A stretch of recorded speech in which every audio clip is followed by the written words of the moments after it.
Tauhid adalah tajalli Allah, tajalli sirullah, menuju ketunggalannya, yang mana ketunggalannya itu adalah awal mula jadi umat dan Tuhan. Aku dalam kata tauhid adalah puncak pencarian, puncak tujuan dari pencarian keakuan dan masa akunya yang wajib dialami oleh kodratnya Allah, yaitu berwujud manusia. Dalam hal ini, untuk kita memahami pentajalian keakuan menuju masa puncak kebenaran, yang mana seseorang mengalami masa berhubungan, masa merasakan, masa mengalami, tentunya dengan mengadakan tajalli. Baik itu tajalli wujud, baik tajalli wujud dan tajalli maujud yang sekarang kita lihat dalam situasi maujudnya seorang manusia ilahinas dalam kerahasiaan, awalnya rahasia dan terlihat lagi sebuah wujud bermakom rahasia. Untuk ketinggian pemahaman ini hanya bisa dipahami bagi orang-orang yang sedang melakukan mujahadah pencarian. Tetapi di dalam masa pengalaman, dalam masa kekuatan itu sangat berbeda. Kalau hanya sebuah pengalaman, akhirnya kita mendapatkan sejuknya sebuah cerita. Tetapi kalau pengalaman itu adalah sebuah kekuatan, ini yang akan merubah kita menuju kemampuan ketuhanan. Itulah gunanya tajalli. Tajalli wujud dan tajalli maujud akan diakhiri dengan satu wujud. Kalau kita belum bisa memandang dalam satu wujud itu, ada kodratnya wujudnya, ada kodrat wujud dalam bentuk yang sama, dan ada kodrat maujud dalam bentuk yang sama. Itu namanya satu.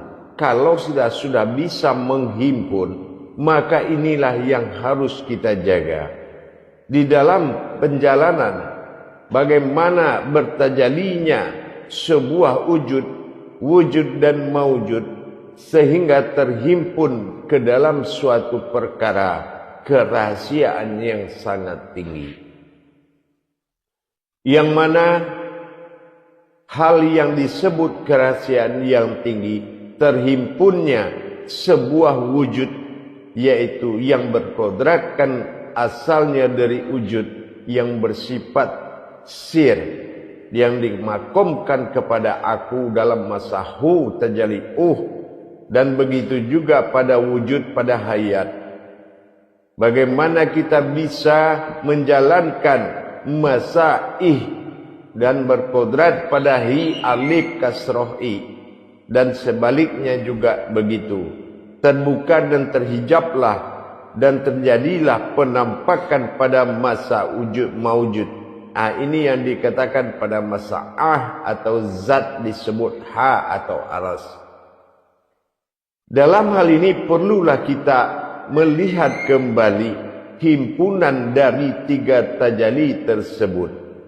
Inilah yang harus menjadi patokan utama, yaitu menjaga dalam sifat mendirikan zikir mukarabatnya.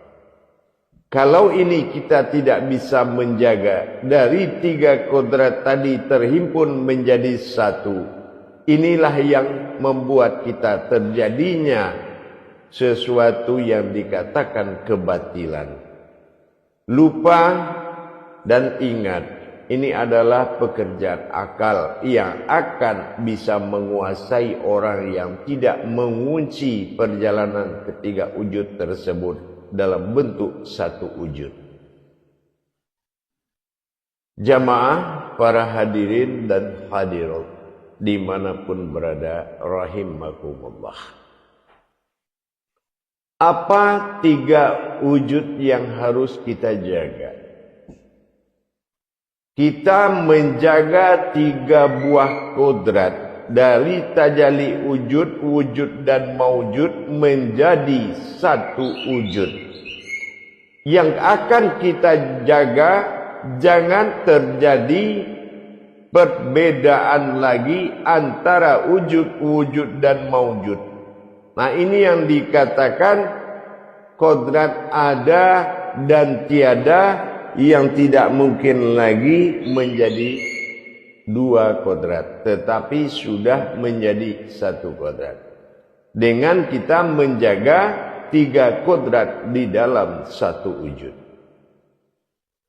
Pertama, kodrat yang harus dijaga, kata Allah dalam qudsinya, marhalafil mukharabatun firruhi. Waspadailah olehmu tentang apa yang dikatakan ruhi atau hayat. Nah, ini dalam 1 wujud. Yang kedua, amalahu firmahalatatun ala mukharabatun fis sirri.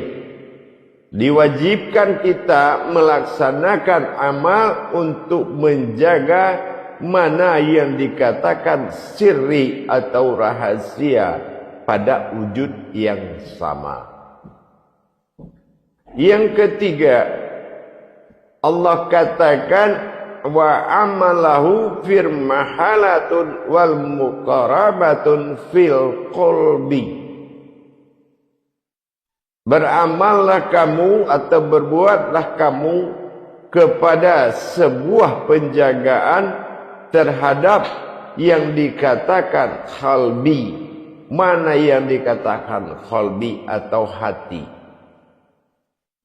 Dari 3 kodrat inilah yang dihimpun menjadi 1 wujud.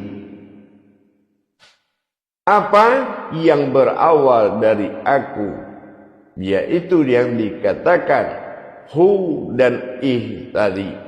Ini yang telah akan mewujud pada 3 kodrat. Bagaimana kita melaksanakan penjagaan ini? Tentulah kita dengan mendirikan zikir sir mukharabat. Bukan amalau fil mukharabatun, tapi wasitin al mukharabatun. Kita mendirikan zikir. Bagaimana kita melihat yang satu berwujud yang satu dari kodrat yang 3. Siapa yang dikatakan satu, kita lihat kepada sifat aku jatuh kepada la.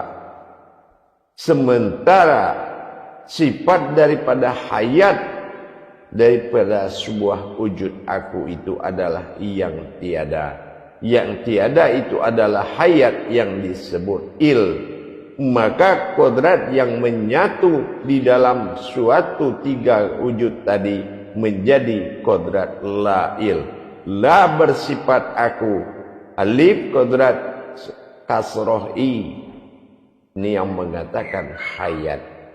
Kalau la sudah bersifat aku, lam alif kasroh i ini menyatakan hayat. Berarti inilah hayat. Akulah hayat. Hayat yang terlihat, hayat yang terasa, dan hayat yang hidup. Ini yang harus kita jaga. Kenapa? Kalau kita tidak dizikir, tidak mendirikan atau menjaga dengan zikir sirnya mukharabat, maka kita akan kehilangan 3 kodrat. Apa kehilangan 3 kodrat? Hilangnya rasa dan kekuatan memandang. Artinya mata batin ainul basir sampai ke tingkat ainun sabitah ini akan melemah dan bisa tidak mampu atau tidak berdaya melihat kerahasiaan tadi. Kenapa? Karena sudah pecahnya kalamhu itu menjadi hayat. Ya, hayat yang bernama aku, la'il. Itu sudah menuju sifat wahidnya. hanya ada hayat. Nah, ini yang harus dijaga. Yang kedua, bisa terjadi kehilangan sir, rasa. Nah, ini juga diakibatkan nanti tidak dikunci dengan mendirikan zikir mukharabat, sir mukharabatnya. Sebaliknya juga begitu. Kita tidak akan mampu mengenal kodrat. Ini yang ketiga. Kemampuan untuk melihat ini wujudnya Allah itu tidak akan ada. Selalu dibantah oleh akal. Selalu dibantah oleh hati. Selalu dibantah oleh nafsu. Kenapa? Kekuatan lahir dari tajalli wujud-wujud dan maujud tidak menjadi satu wujud yang disebutkan nilai aku atau la'il. Ini yang mengakibatkan lepasnya pertahanan pandangan, rasa dan pengakuan yang selalu ragu. Ini akan lepas sehingga timbullah kebatilan. Dengan demikian, maka wajiblah bagi kita untuk menjaga dengan zikir mukharabatun fil illa. Ini dikatakan illa atau la'il. Illa hayat, il la adalah tiada, tapi ada wujud daripada aku. Artinya menjaga hayat. Akulah hayat. Putus segala hubungan, berdiri dalam kewahidan dan ketunggalan, sehingga dia menuju sifat ahad. Inilah aftar. Kalau dia sudah memperlihatkan aftarnya, maka nyatalah hayat ini dipandang, nyatalah hayat ini dirasakan, nyatalah ayat ini diakui. Kenapa? Karena sudah mengalami tauhid, berhubungan, sudah mengalami tafrid, merasakan, dan sudah mengalami tajrid, yaitu mengalami. Jadi tidak bisa lagi ada bantahan. Kemampuan untuk mengakui titah Allah pada diri hanya dengan datangnya kekuatan Allah. Tidak ada sesuatu pun yang bisa mengakui dengan kekuatan batin apapun, dengan kekuatan marifat apapun. Kenapa? Karena kaji wujud-wujud dan maujud belum sudah ada sebelum titah kun dan fayakun itu ada. Kun fayakun adalah awal daripada usul, akhir daripada asal. Awal daripada usul apa? Ini sudah terjadi, sudah ada. Begitu dia terjadi pada awal, inilah yang dikatakan terjadi pada Yasin 82. Apa yang 82? Ini dikatakan 10 kodrat Allah, 7 bersifat dan 3 dalam berkodrat. 10 suatu amal besar. Untuk itu barulah kita paham kalau la'il ini adalah suatu kekuatan wahyu, ya, yaitu kadarnya. Kadar la'il ini adalah kadar wahyu. Apa kadar wahyunya? Dia itu sebuah hayat yang lebur jadi ayat. Ingat, sebuah ayat yang lebur jadi hayat dan kembali menjadi ayat. Ini yang dikatakan wahyu. Makanya Al-Quran itu wahyu. Wujud dari Al-Quran adalah kalimatul haq. Siapa kalimatul haq? Adalah kodrat dari manusia itu sendiri. Makanya ada kata la'il. La'il adalah kodrat ketunggalan Tuhan yang akan bersekutu dengan sifat ketuhanannya yang diberikan asma bernama Allah. Ini kita bertemu di kata syahadat, yaitu la'il. La adalah aku, ya, il. Ini adalah hayat. Akulah yang hayat. Tidak ada lagi yang hayat melainkan aku semata. Hayat itu terlihat jelas.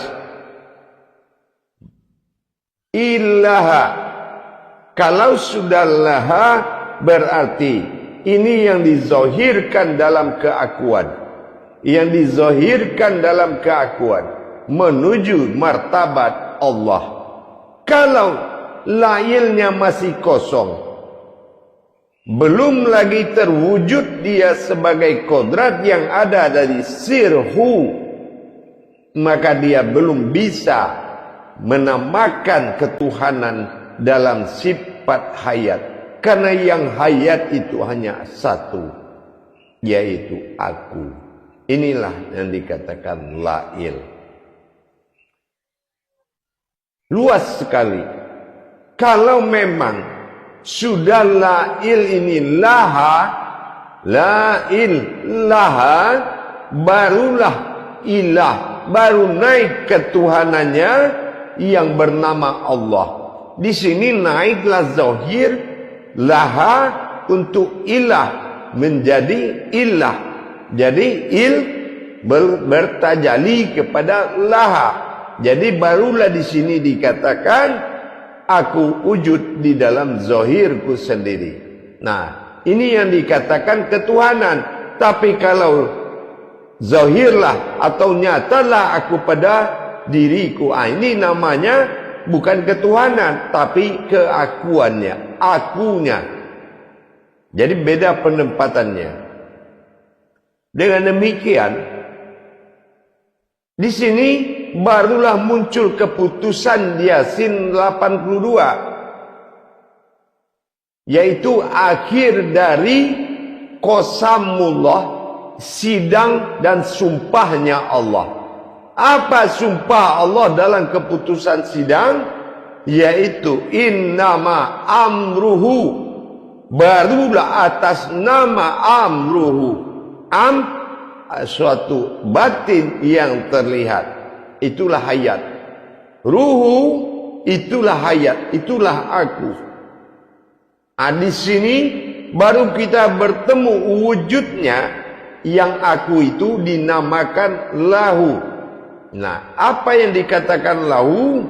La adalah aku yang tiada, hu adalah aku yang nyata ada sebagai kodrat, barulah kun.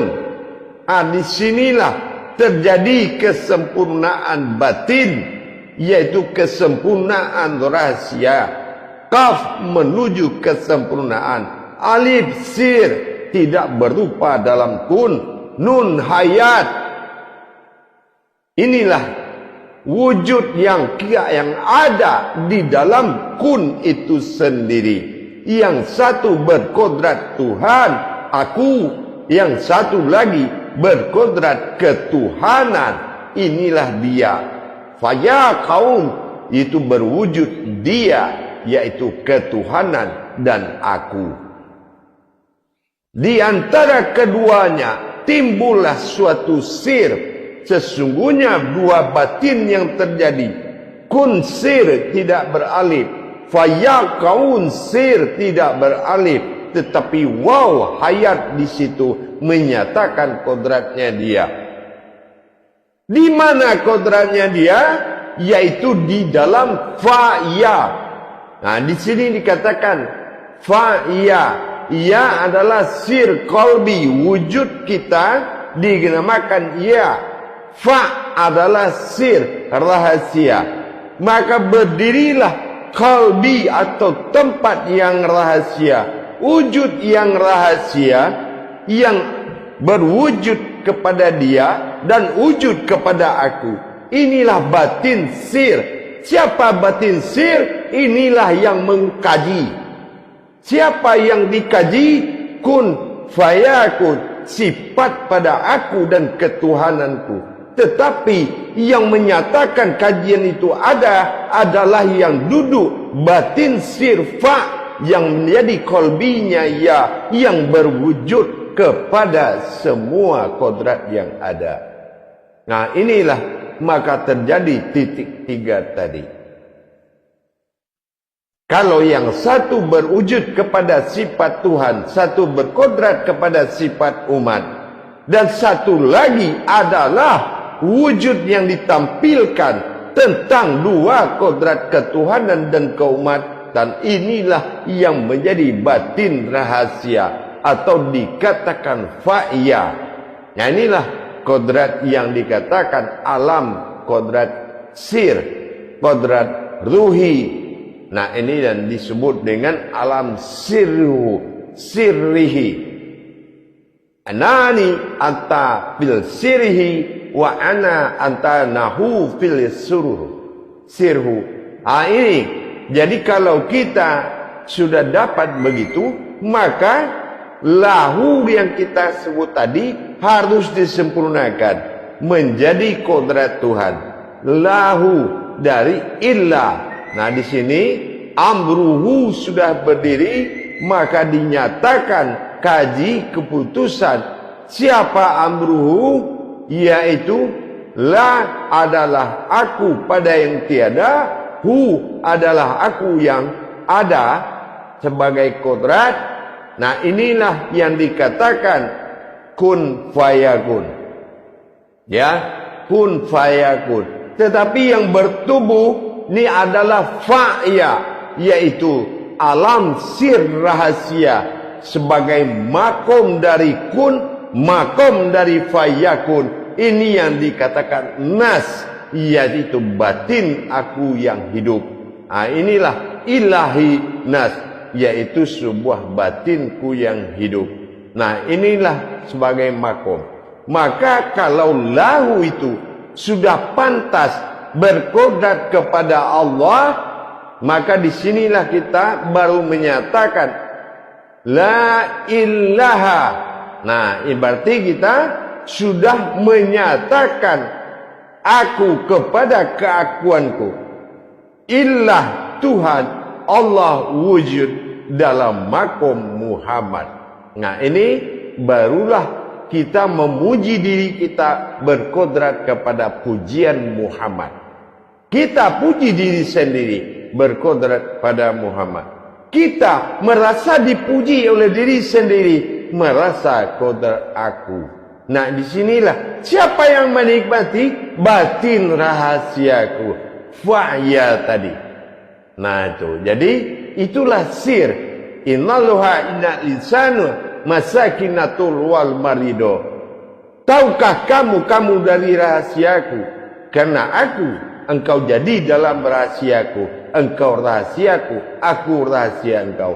Tidak ada yang tahu kecuali di dirimu sendiri. Di mana kamu tidaklah bersekutu dengan siapapun, yaitu pada wa ma bainahuma. Allahul ladzi khalaqas samawati wal arda wa ma bainahuma, yaitu kun fayakun. Nah, mana di wa ma bainahuma fa'ya inilah. Maka apabila kamu sudah mencapai ujian terbesar, kalau ada sultanil azim, raja diri, dan ada di sifat katakan azim, maka kamu harus berada di antara keduanya.